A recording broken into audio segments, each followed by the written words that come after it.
अस्सलाम वालेकुम। Voice of America के वाशिंगटन स्टूडियो से मैं हूँ सारा जमान। आप देख रहे हैं व्यू 360। आज के शो में नई इक़्तिसादी पाबंदियाँ ईरान को मफलूज कर देंगी, अमरीकी वज़ीर ख़ारजा माइक पॉम्पेओ की धमकी और ईरान का रद्द-ए-अमल। प्रोग्राम में हम और भी बहुत कुछ लेकर आए हैं, देखते हैं उसकी एक झलक। यह है वॉइस ऑफ अमेरिका की पेशकश view 360। That the United States will withdraw from the Iran nuclear deal. सदर डोनाल्ड ट्रंप अमेरिका को बैनुल-अक़वामी मुआहदों से कौमी मफादात की खातिर अलहदा कर रहे हैं। यह वजह कुछ और है। नमाज के औकात और खुतबे में यकसानियत पाकिस्तान में मजहबी इख्तलाफात दूर करने में मदद दे सकती है। और फेक न्यूज के बारे में अमेरिकी स्कूलों में खुसूसी क्लासें। अमेरिकी वज़ीर ख़ारजा माइक पॉम्पेओ ने ईरान के साथ नए जौहरी मुआहदे के लिए शराइत पेश की हैं और ख़बरदार किया है कि अगर तेहरान ने अपनी पॉलिसियाँ ना बदलीं तो वाशिंगटन उस पर इक़्तिसादी तौर पर मफलूज कर देने वाली पाबंदियाँ लागू कर देगा। वज़ीर ख़ारजा पॉम्पेओ ने यह बात ओबामा दौर में ईरान के साथ किए गए जौहरी मुआहदे से अलहदगी के बाद वाशिंगटन में ट्रंप इंतज़ामिया की नई हिकमत अमली पेश करते हुए कही। मज़ीद तफसीलात के लिए हम चलेंगे वर्दा खलील के पास। वर्दा, क्या शराइत रखी हैं ट्रंप इंतज़ामिया ने? जी सारा, अमरीकी सेक्रेटरी खारजा माइक पॉम्पेओ ने कल वाशिंगटन डीसी के एक बहुत ही क़दामत पसंद तहकीकी इदारे हेरिटेज फाउंडेशन से खिताब किया और ईरान से मुतालबा किया कि वो अपने अज़ाइम जो हैं वो एटमी अज़ाइम उनका ख़ात्मा करे। उन्होंने जो 12 शराइत पेश की हैं उनमें से 7 में ईरान की बैरून मुल्क इंतशार फैलाने वाली पॉलिसियों को रोकने का भी मुतालबा किया गया है, जैसे इराक़ में ख़ुद मुख्तार हुकूमत का एहतराम, यमन में हौसी बागियों की पुशपनाही करना रोकना और अफ़गानिस्तान में दहशतगर्दी की हमायत करना भी शामिल है। इन मुतालबात का क्या असर हो सकता है, जानते हैं इस रिपोर्ट में। बहुत ज़्यादा दबाव और कई मुतालबात, ये था अमरीकी सेक्रेटरी खारजा माइक पॉम्पेओ का ईरान को पैगाम। जब हम ईरान पर पाबंदियां लगाएंगे तो ये तारीख की सबसे सख्त पाबंदियां होंगी। हमारी पाबंदियों के नतीजे में ईरान को अपनी मईशत को चलाना मुश्किल हो जाएगा। अमरीकी वज़ीर ख़ारजा की तकरीर सदर ट्रंप की जानिब से ईरान एटमी मुआहदे से अलहदगी के बाद ईरान के लिए अमरीकी हिकमत अमली वाज़े करने की एक कोशिश थी। हम अपने इत्तेहादियों ही नहीं बल्कि ईरान के लिए भी नए इक़दाम उठाने के लिए तैयार हैं, लेकिन सिर्फ उस वक्त जब ईरान बड़ी तब्दीलियां लाने पर रज़ामंद हो। इन तब्दीलियों में ईरान की जानिब से एटमी हथियारों को हमेशा के लिए तर्क करने पर इत्तफाक और अक़वाम मुत्तहिदा के इंस्पेक्टर्स को ईरान के किसी भी हिस्से में एटमी तनसीबात तक रसाई देना शामिल है। माइक पॉम्पेओ के मुतालबात में ईरान के बैलिस्टिक मिसाइल तजर्बात को और मशरिकी वुस्ता में अस्करियत पसंदों की मदद बंद करना भी शामिल है। सेक्रेटरी पॉम्पियो कुछ बड़े के बदले बड़ा हासिल करना चाहते हैं, जिसमें ईरानी खतरे के हर पहलू से निपटने की सलाहियत के बदले सफारती ताल्लुकात की बहाली और बड़े पैमाने पर अमरीकी पाबंदियों का खात्मा शामिल है। लेकिन अभी ये वाज़ेह नहीं है कि अमेरिका यूरोप के बगैर किस हद तक दबाव डालने में कामयाब होता है, जो ईरान के साथ मुआहदे को बचाने के लिए कोशां है। गुज़िश्ता हफ्ते यूरोपीय कमीशन ने ऐसी कोशिशों का आगाज किया है जिसके तहत इन कंपनियों को तहफ़्फ़ुज़ फराहम किया जाएगा जो ईरान में कारोबार करना चाहती हैं।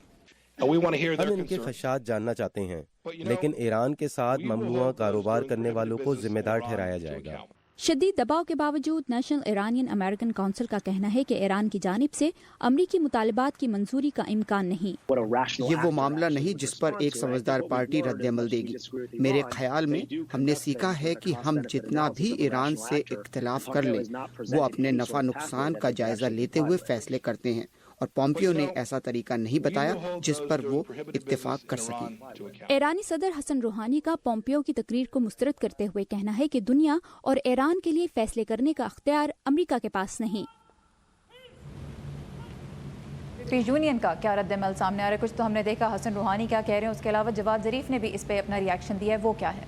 जी, माइक पॉम्पियो की तकरीर पर जवाद ज़रीफ का कहना था कि ये अमेरिका का रवायती जारहाना रवैया है, जबकि यूरोपीय यूनियन की खारजा अमूर की जो निगरान हैं उन्होंने बयान देते हुए कहा है कि माइक पॉम्पियो ने जो तकरीर की है उसमें ये वजाहत नहीं की कि जो अमेरिका ने ईरान से एटमी मुआहदे से जो अलहदगी इख्तियार की है उसका खित्ते में अमल लाने में क्या किरदार होगा। और राइटर, हम ये भी जानते हैं कि ईरानी ओहदेदार बरतानिया, फ्रांस, जर्मनी, चीन और रूस के सफारतकारों से जुम्मे को वियना में मुलाकात करें। Warda Khalil, thank you for your report.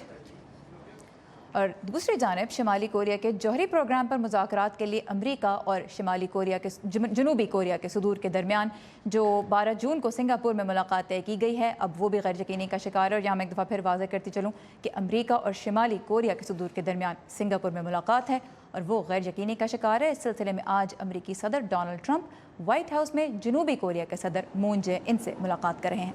तवक्को है कि सदर मून सदर ट्रंप को कायल करने की कोशिश करेंगे कि शिमाली कोरिया के सरबराह किम जोंग उन से मुज़ाकरात में तारीखी पेशरफ्त का इम्कान है। जनूबी कोरिया और अमरीका की मुश्तरका फ़ौजी मशक़ों के रद्द-ए-अमल में शिमाली कोरिया ने इस माह की 16 तारीख को धमकी दी थी कि अगर अमरीका जौहरी हथियार तर्क करने के लिए उस पर यकतरफ़ा दबाव डालता रहा तो वो मुज़ाकरात में शिरकत नहीं करेगा। एक तरफ सदर ट्रंप शिमाली कोरिया से जौहरी मुज़ाकरात पर गौर कर रहे हैं, दूसरी जानिब वो ईरान जौहरी मुआहदे समेत कुछ बड़े बैनुल-अक़वामी मुआहदों से अमरीका को अलहदा कर चुके हैं।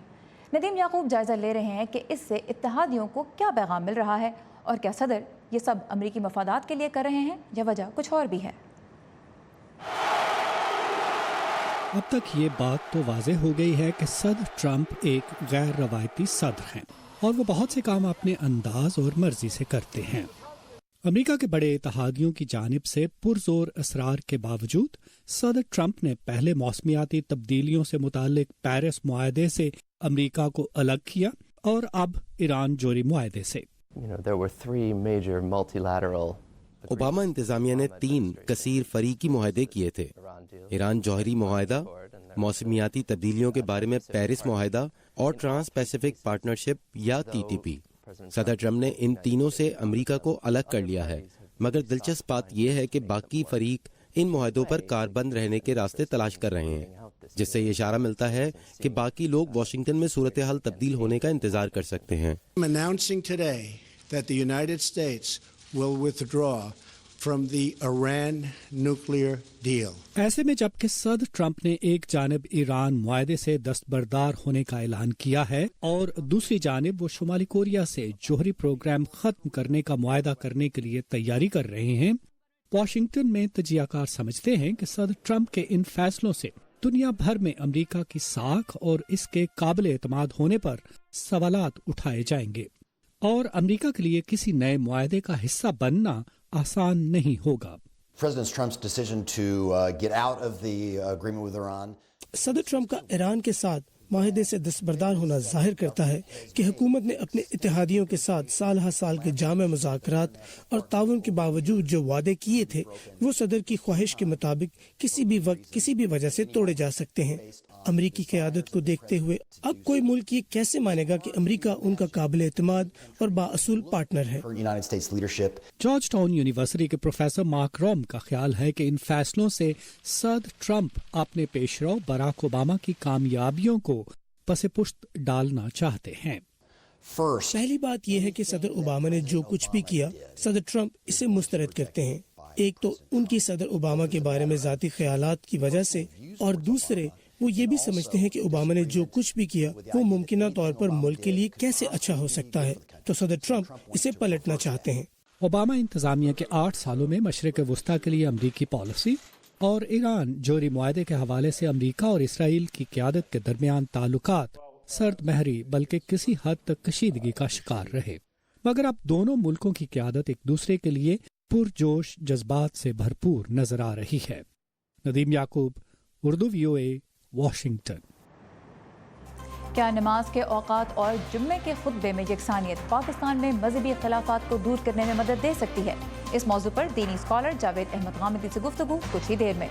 और सूबा पंजाब में मोटर बाइक्स के सहारे खवातीन को खुद मुख्तार बनाने की कोशिश के क्या नताइज सामने आ रहे हैं, इस पर एक रिपोर्ट शामिल है हमारे आज के शो में। पहले देखते हैं अहम बैनुल-अक़वामी खबरों की झलकियां आज के वर्ल्ड व्यू में।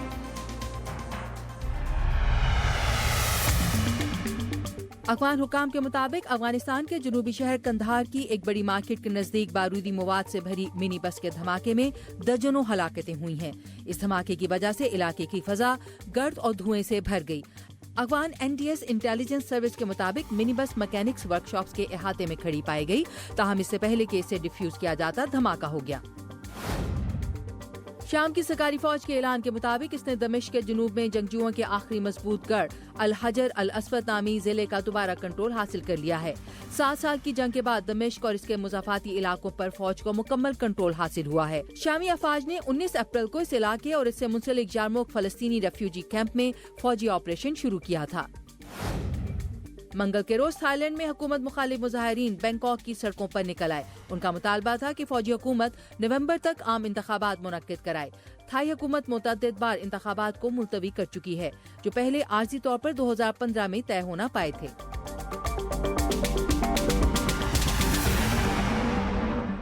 پاکستان میں مذہبی رواداری کو فروغ دینے اور مساجد میں عدم برداشت پر مبنی پیغامات روکنے کے لیے نمازوں کے اوقات اور خطبوں میں یکسانیت لانے کی کوشش کی جا رہی ہے، لیکن 3 سال بعد بھی وفاقی وزارت مذہبی امور دارالحکومت میں نظام صلاۃ کے لیے مخصوص اوقات کا نظام متعارف نہیں کرا سکی۔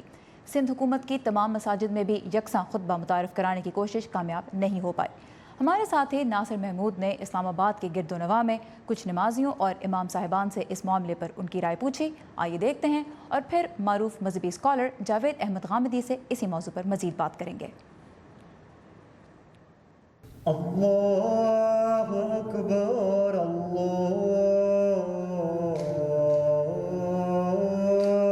اکبر۔ ہماری کوشش جاری ساری ہے کہ پورے ملک میں ایک دن اللہ کرے کہ ایک وقت اذان بھی ہو اور جماعت بھی ہو اور جو ایک امانگی بھی پیدا ہو۔ وزارت مذہبی امور کے مطابق اسلام آباد اور گرد و نواح کی 70% مساجد میں اس ہدایت پر عمل ہو رہا ہے، لیکن علاقے کی مختلف مساجد اس نئی پالیسی کے بارے میں مختلف آراء رکھتی ہیں۔ اللہ جل جلالہ نے وقت میں گنجائش رکھی ہے کہ آپ فجر کی نماز اس کو اس وقت سے لے کر اس وقت تک آپ ادا کر سکتے ہیں، یہ اس کا 1.5 گھنٹے کا وقت ہے۔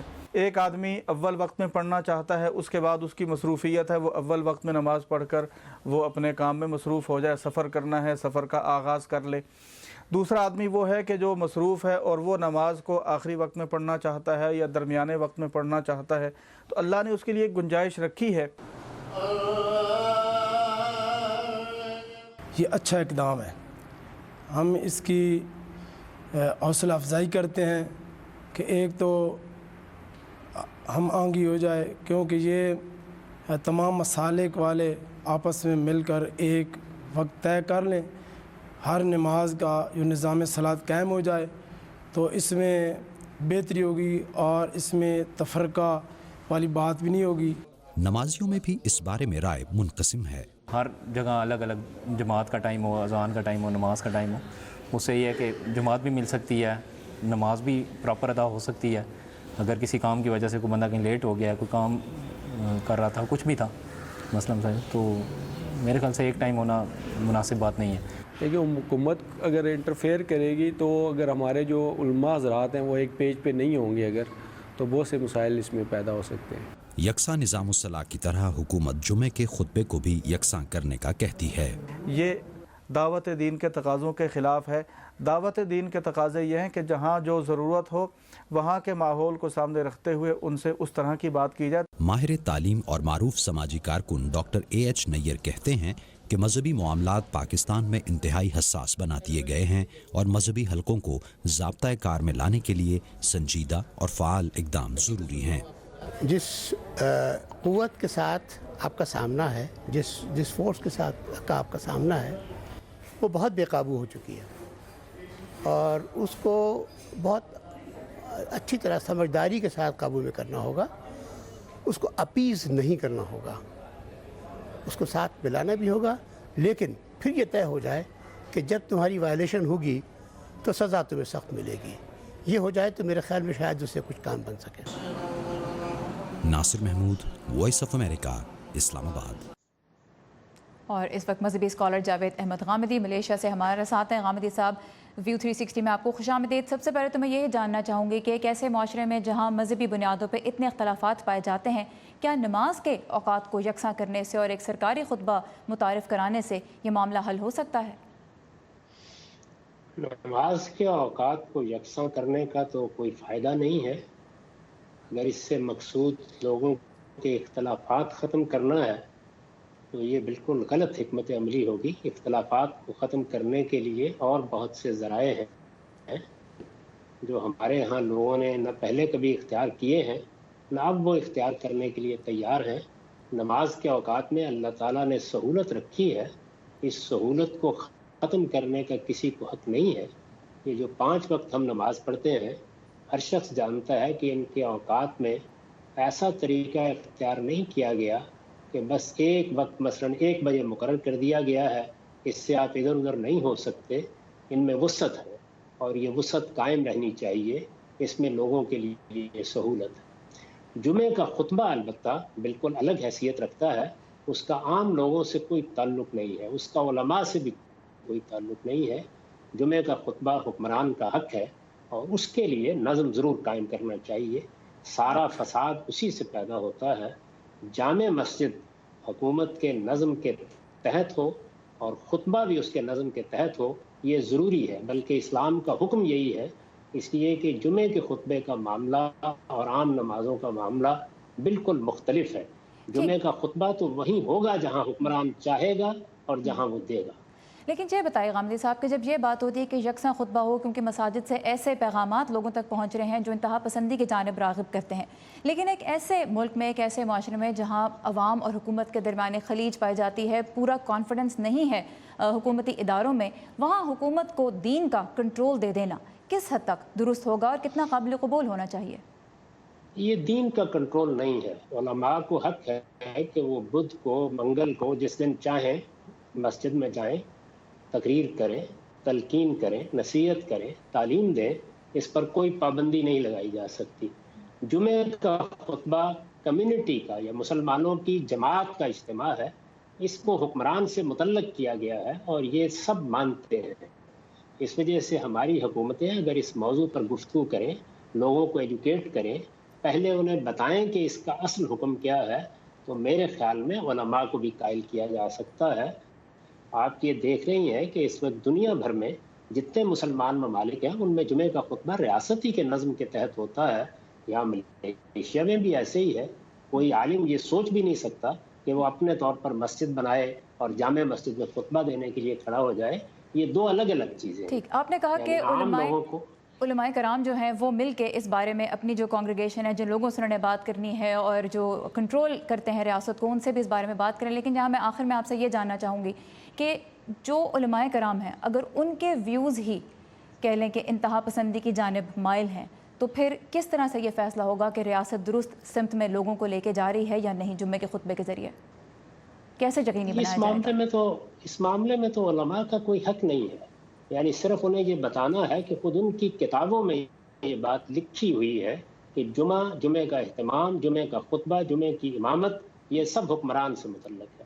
یہ بات تمام علماء مانتے ہیں پاکستان میں. یعنی اصول کے لحاظ سے اس سے کسی کو اختلاف نہیں. ہماری حکومت ٹھیک طریقے سے ان معاملات کو پیش نہیں کرتی، ورنہ میڈیا کی طاقت سے کام لے کے آپ آج کے زمانے میں لوگوں کو بہت ایجوکیٹ کر سکتے ہیں. اس سے کسی مذہبی معاملے میں مداخلت کا سوال نہیں ہے. باقی دنوں میں لوگوں کو حق ہے جو چاہے کہ.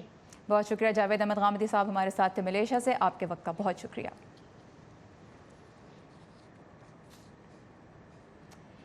ان دنوں فیک نیوز یا جعلی خبروں کی اصطلاح کافی عام ہے، لیکن جعلی خبر اصل میں کیا ہوتی ہے، اس بارے میں اب امریکہ کے کئی ہائی اسکولز میں پڑھایا جا رہا ہے. مزید جانتے ہیں اس ہفتے کے ایجوکیشن سیگمنٹ میں. یہاں ویک فیلڈ ہائی اسکول میں طالب علم جھوٹی یا گمراہ کن معلومات کے بارے میں سیکھ رہے ہیں. سوشل اسٹڈیز کی ٹیچر پیٹریشا ہنٹ چیکولوجی نامی ڈیجیٹل کورس پڑھا رہی ہیں، جس میں خبروں اور معلومات سے متعلق طلبہ کو حقیقی دنیا کی مثالیں دی جا رہی ہیں جو حقیقت میں یا تو سچ ہوتی ہیں یا گمراہ کن یا غلط. فروری میں پارکلینڈ فلوریڈا کے ہائی اسکول کی شوٹنگ کے ایک واقعے کو ہی لے لیجیے، جہاں 14 طالب علموں اور 3 اساتذہ کو ہلاک کر دیا گیا.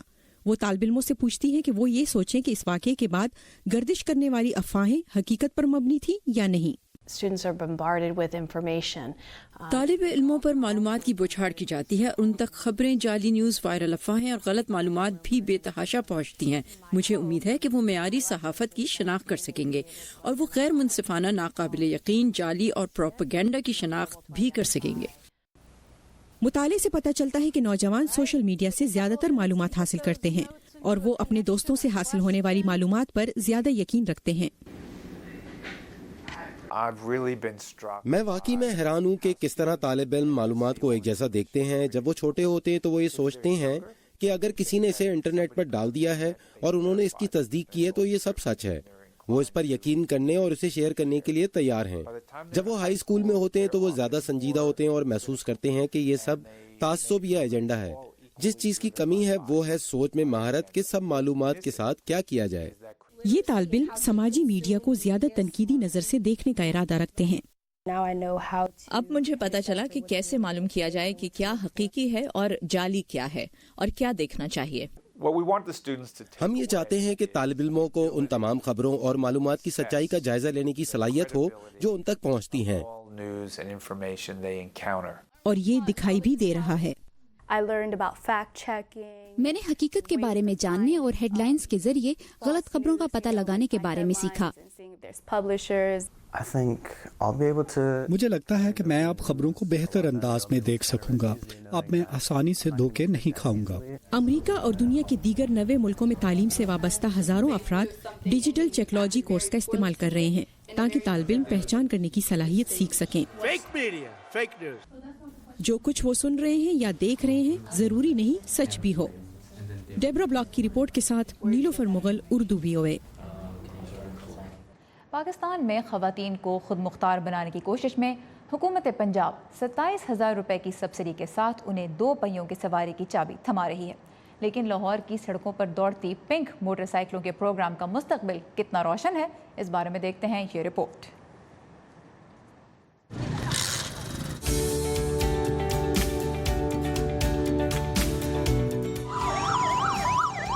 लाहौर की सड़कों पर निकली पिंक मोटरसाइकिलों की रैली और उन पर बैठी ख्वातीन सिर्फ एक दिन का अफसाना नहीं, कहा जा रहा है कि ये तो शुरुआत है नए कल की, जहां ख्वातीन गिरेंगी नहीं बल्कि संभलेंगी। हमारा प्लान है 3026 मोटरसाइकिल्स देने का 5 डिस्ट्रिक्ट्स में। उसमें हमारे पहले बैच में 700 लड़कियों ने क्वालिफाई किया जिनको हम पहले फ़ेज़ में देंगे और उसके बाद रमज़ान के बाद दूसरा फ़ेज़ लॉन्च किया जाएगा। पहले कभी ये ट्रेंड चला ही नहीं कि औरतों को मोटरसाइकिल चला सकती हैं, वो यकीन नहीं लोग करते कि उनको ये अपॉर्चुनिटी मिल सकती है। तो इसलिए हमें जो एप्लीकेशन जो हैं वो अच्छी तादाद में आई हैं, लेकिन उतनी ज़्यादा तादाद में नहीं आई जितनी हम एक्सपेक्ट कर रहे थे।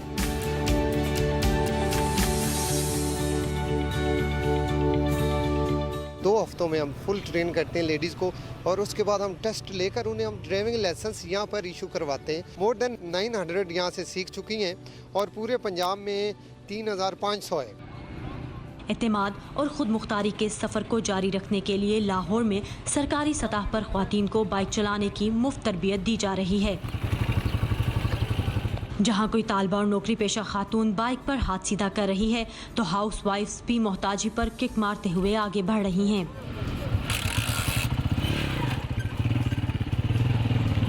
आजकल जो हालात है, हर एक लड़की को जॉब करनी पड़ रही है, सो उसके लिए आप फिर लोकल ट्रैवल करते हो, उससे जान छूट सकती है आपके अगर आपकी बाइक सीख लें। मेरा घर मरगजार कॉलोनी में और मुझे मांगा मंडी तक जाना पड़ता है जो अप्रोक्सीमेटली 50 किलोमीटर का सफ़र बनता है। मुझे आने जाने में बहुत ज़्यादा वेट करना पड़ता था, लोकल आना होता था और बहुत ज़्यादा मेरे पैसे खर्च होते थे और अब मुझे नहीं लगता कि मेरे इतने ज़्यादा पैसे खर्च होंगे। गाड़ी के जो अखराजात हैं ना, उनको अफोर्ड करना थोड़ा सा अभी शायद उस लेवल तक पहुँचते पहुँचते कुछ साल लगे, तो ये एक तो ईजी है और दूसरा मेरा शौक भी था। हमारे मुआशरे में ऐसे करके वो खेती शेती करवा जाते हैं लड़के, तो वो ज़रा उनको भी रिक्वेस्ट है कि वो ऐसे ना बैन हो सके। कम कीमत और महाना एक साथ पर मिलने वाली मोटरसाइकिलें बाप भाई या शोहर के हाथ ना चली जाएं, इसीलिए बाइक्स को खास तौर पर पिंक रंग दिया गया है। उम्मीद की जा रही है कि वुमेन ऑन व्हील्स सड़कों पर एक दूसरे का हौसला बढ़ाएंगी और वक्त के साथ वो सड़कों पर अपना हिस्सा बना ही लेंगी। ये था आज का व्यू 360। फीडबैक के लिए आइए हमारे फेसबुक पेज पर, एड्रेस है facebook.com/VOA उर्दू, या फिर फॉलो कीजिए हमारा ट्विटर हैंडल @UrduVOA। सारा ज़मान को इजाज़त दीजिए, खुदा हाफिज़।